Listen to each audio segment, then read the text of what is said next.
ఉమ్మడి గుంటూరు జిల్లా వేమూరు నియోజకవర్గంలో తెలుగుదేశం పార్టీ 44వ ఆవిర్భావ దినోత్సవ వేడుకలు ఘనంగా ఉత్సాహభరిత వాతావరణంలో నిర్వహించబడ్డాయి. నియోజకవర్గంలోని గ్రామాలు, వార్డులన్నింటిలోనూ పార్టీ జెండా ఆవిష్కరణలు, ఎన్టీఆర్ విగ్రహాలకు నివాళులు, సీనియర్ కార్యకర్తల సన్మానాలతో పండుగ వాతావరణం నెలకొంది. వేమూరులోని ఎన్టీఆర్ పురవేదిక వద్ద పార్టీ జెండాను ఆవిష్కరించిన ఎమ్మెల్యే, మాజీ మంత్రి నక్కా ఆనంద్ బాబు తెలుగుదేశం పార్టీ ఆవిర్భావ తెలుగువారి ఆత్మగౌరవ ఉద్యమానికి ప్రతీక అని పేర్కొన్నారు. ఎన్టీఆర్ వారసత్వాన్ని స్మరించుకుంటూ ముఖ్యమంత్రి చంద్రబాబు నాయుడు విజనరీ నాయకత్వాన్ని, నారా లోకేష్ ప్రగతిశీల కృషిని ప్రశంసించిన ఆయన కార్యకర్తలే పార్టీకి అసలైన అధినేతలని స్పష్టం చేశారు.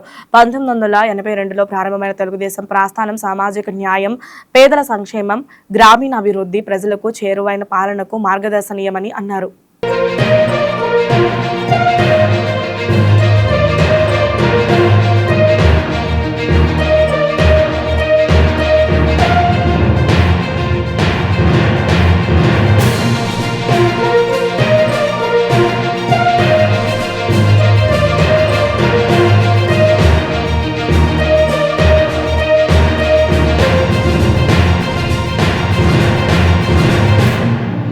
నాయకత్వం మార్పిడి చేసుకొని చంద్రబాబు నాయుడు గారికి పార్టీ పగ్గాలు అప్పచెప్పుకున్నటువంటి పరిస్థితి.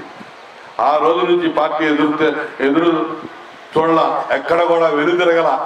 95 నుంచి ఇప్పటి వరకు చంద్రబాబు నాయుడు గారి నాయకత్వంలో అనేక సవాళ్లు ఎదుర్కొన్నాం, అనేక కష్టాలు పడ్డారు కార్యకర్తలు, అనేక రకాలుగా అధికారంలో ఉన్నారు, అపోజిషన్లో ఉన్నారు, అన్ని రకాలుగా ముందుకు పోతా ఉన్నారు. చంద్రబాబు నాయుడు గారు తెలుగు వాళ్ళకి ఆత్మస్థైర్యాన్ని కలిగించడానికి ఆయన తీసుకొచ్చినటువంటి సంస్కరణలు, జన్మభూమి కానీ, టెక్నాలజీ ఎడ్యుకేషన్ కానీ, ఆయన తీసుకుని వచ్చినటువంటి టెక్నికల్ ఎడ్యుకేషన్ ద్వారా ఇంజనీరింగ్ పట్టభద్రులు లక్షలాది మంది దేశ విదేశాల్లో ఈరోజు సెటిల్ అయ్యి మనందరికీ ఈ రాష్ట్రం యొక్క గ్రోత్ని పెంచారు. ఉమ్మడి రాష్ట్రం అటు హైదరాబాద్, తెలంగాణ కానీ, ఆంధ్రప్రదేశ్ కానీ ఆ గ్రోత్ ఇంజిన్లా పనిచేస్తూ వాళ్ళు సంపాదించినటువంటి సంపాదనలు ఈ రాష్ట్రంలో ప్రగతి పదాన్ని ముందుకు పోవడానికి, వారు సహకరించడానికి, అభివృద్ధికి ఎన్నో రకాలుగా దోహదం చేసింది.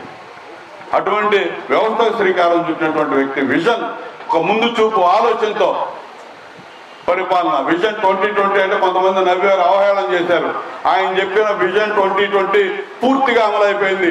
2020 వచ్చేలోపు ఏదైతే ఉండాలన్నాడో అదంతా కూడా దాన్ని మించి అభివృద్ధి సాధించాం. చంద్రబాబు నాయుడు గారి కాలంలో ఆ విధంగా విజన్ని పూర్తి చేసుకున్నటువంటి పార్టీ మన పార్టీ అని చెప్పి సందర్భంగా తెలియజేస్తున్నా. అటువంటి గొప్ప పార్టీలో మనం ఉన్నాం. 2004లో ఓడిపోయాం, 2014 దాకా మళ్ళా అపోజిషన్, 2009 నుంచి 14 దాకా అలుపెరగని పోరాటాలు చేశారు. ముఖ్యమంత్రి చనిపోయి మళ్ళా ముగ్గురు ముఖ్యమంత్రులు మారారు, తర్వాత 2 ముఖ్యమంత్రులు వచ్చారు. అనేక ఇబ్బందులు, రాష్ట్రం అధోగతి పాలైంది, అవినీతిలో కూరుకుపోయింది. అప్పుడు ముఖ్యమంత్రి కొడుకు జగన్మోహన్ రెడ్డి తండ్రి అధికారాన్ని అడ్డం పెట్టుకుని అడ్డగోలుగా కొల్లగొట్టి జైలుకి పోయి 16 నెలలు జైల్లో ఉన్నాడు. చంద్రబాబు నాయుడు గారు రైతుల కోసం ఆమరణ నిరాహార దీక్ష చేశారు, రైతు పోరాట దీక్షలు చేశాడు.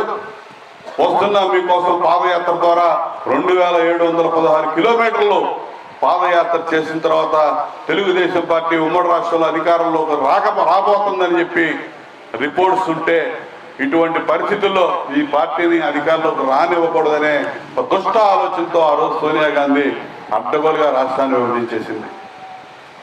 ఇదొక సంక్షోభం రాష్ట్రానికి, ప్రజలకి, పార్టీకి, అన్నింటికి.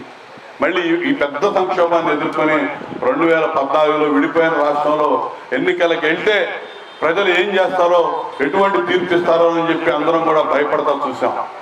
ప్రజలు చాలా విజ్ఞతతో ఆలోచన చేసి చంద్రబాబు నాయుడు గారికి మళ్ళా అధికారాన్ని కట్టబెట్టారు. ఆ రోజు ఇది గొప్ప నిర్ణయం ప్రజలు తీసుకున్నారు. ఎందుకంటే మనం కూడా ఆలోచించాం, కొంచెం భయం ఉండేది. జగన్మోహన్ రెడ్డి తండ్రి చచ్చిపోయాడు, ఈ మనిషి జైలుకి పోయి వచ్చాడు, ఉప ఎన్నికలు వస్తాయి, 21 సీట్లకు ఎన్నికలు జరిగితే 18 సీట్లలో ఉప ఎన్నికల్లో గెలిచాడు. ఇదే సానుభూతి వస్తుందేమో ప్రజల్లో, ఈ రాష్ట్రం ఏమైపోద్ది, విడిపోయి ఉంది, సర్వనాశనం అయిపోయింది, ఇంకా ఎటుపోతుందో వెనక్కి అనుకున్నాం.